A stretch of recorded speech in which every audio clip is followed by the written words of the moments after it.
Hi friends, मैं doctor Achal Agrawal, senior laparoscopic GI surgeon. आज की वीडियो में हम बात करते हैं पाइलोनेडल साइनस के बारे में। पाइलोनेडल साइनस एक ऐसी बीमारी है जो कई बार डायग्नोस नहीं हो पाती प्रॉपरली छोटे सेंटर्स पे। पेरिफेरी फिजिशियंस इस चीज को समझ नहीं पाते और ये अंदर ही अंदर बढ़ती रहती है। मैं आज ब्रीफ में बताना चाहूंगा कि पाइलोनेडल साइनस होता क्या है। ये अक्सर दोनों बटक्स के पीछे के बीच के हिस्से में एक छेद जैसा बन जाता है, उसको पाइलोनेडल साइनस बोलते हैं। ये किन मरीजों में होता है? जो ज्यादा हेयरी होते हैं, जिनमें ज्यादा बाल होते हैं, जिनमें ज्यादा कड़क बाल होते हैं, जिन्हें ज्यादा देर तक बैठना पड़ता है, जैसे कि स्टूडेंट्स, ड्राइवर्स। इन लोगों में ये प्रॉब्लम काफी देखने को मिलती है। ये बाल चमड़ी के अंदर धंसने लग जाते हैं और इस प्रकार से एक बालों का गुच्छा अंदर क्रिएट हो जाता है। फिर यही बाल अंदर ही अंदर एक ट्रैक पस बनाते हैं और अंदर एक ट्रैक बना देते हैं, जो कि हमें बेसिकली एक गड्ढे की तरह दिखता है और कई बार फिर उसमें मल्टीपल होल्स दिखने लग जाते हैं। जैसे कि इस पेशेंट में देखिए, आपको एक होल दिखने लगा है बीच में। इस पेशेंट के अंदर इनिशियली एक ही होल दिखता है, लेकिन जब पेशेंट ग्रेजुअली एक अंदर ही अंदर बढ़ता है तो फिर पेशेंट को कई सारे होल देखने को मिल जाते हैं, जैसे कि इस पिक्चर में आपको देख रहे हैं, 1 2 3 होल। राइट।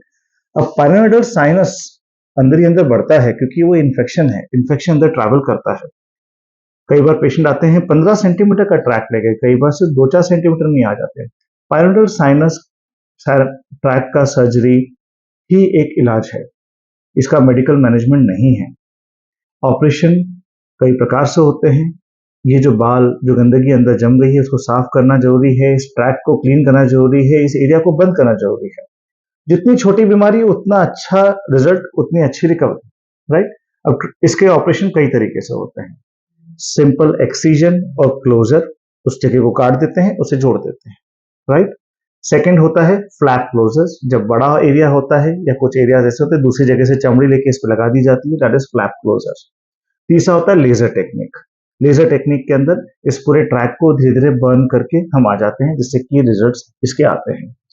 हर टेक्निक हर मरीज में नहीं यूज कर सकते, वो इंडिविजुअलाइज करना पड़ता है, वो आपके डॉक्टर, आपके कंसल्टेंट उस चीज को डिसाइड करते हैं। तो अगर आपको इस तरह की कोई भी प्रॉब्लम होती है, पीछे बैक, लोअर बैक में, दोनों बटक्स के बीच के हिस्से में अगर आपको कोई पिंपल सा फॉर्म हो रहा है, कोई होल जैसा दिख रहा है, अगर आप हेयरी हैं, उसमें से पस आ रहा है, पानी आ रहा है, तो ये एक पाइलोनेडल साइनस के लक्षण हो सकते हैं।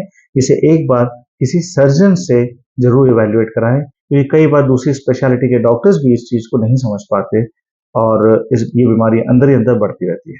Thank you.